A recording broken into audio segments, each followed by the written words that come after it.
السلام علیکم ورحمۃ اللہ وبرکاتہ۔ دوستو امید کرتا ہوں آپ خیریت سے ہوں گے۔ میں ہوں محمد مقصود قاسمی اور آپ دیکھ رہے ہیں باغ مدینہ یوٹیوب چینل۔ دوستو دارالعلوم دیوبند کی مشہور مسجد رشید میں رکھے چندہ باکس کو چوری کی نیت سے اکھاڑ دیا گیا، حالانکہ چور اس میں رکھی رقم کو نکالنے میں کامیاب نہیں ہو سکے۔ واقعے کی اطلاع ملنے پر خلبلی مچ گئی۔ ادارے کی انتظامیہ اپنی سطح پر معاملے کی جانچ کر رہی ہے۔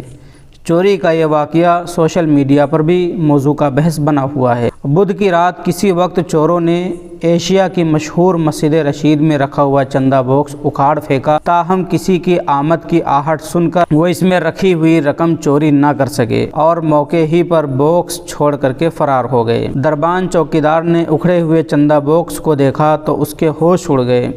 اس نے فوری طور پر انتظامیہ کو اس سلسلے میں مطلع کیا۔ موقع پر پہنچے ادارے کے ذمہ داران کو چندہ باکس کے مقام کے نزدیک ہی ایک لوہے کی سلاخ پڑی ہوئی ملی۔ انتظامیہ معاملے کی تحقیقات کر رہی ہے کہ آخر کار کس نے اس چیز کو انجام دیا ہے، آخر کار کون ہے اس کا ذمہ دار۔ انتظامیہ وہاں پر جانچ میں جٹ گئی ہے۔ تو دوستو جیسا کہ کل رات میں کوئی چور آتا ہے اور وہ چندہ جس میں دیتے ہیں لوگ اس باکس کو اکھاڑ لیتا ہے، میں کسی کے آنے کی آہٹ ہوتی ہے، آواز آتی ہے تو فوراً چھوڑ کر کے وہاں سے بھاگ جاتا ہے۔ دوستو اس خبر سے متعلق آپ کی کیا رائے ہے، ہمیں کمنٹ کر کے ضرور بتلائیں۔ السلام علیکم ورحمۃ اللہ وبرکاتہ۔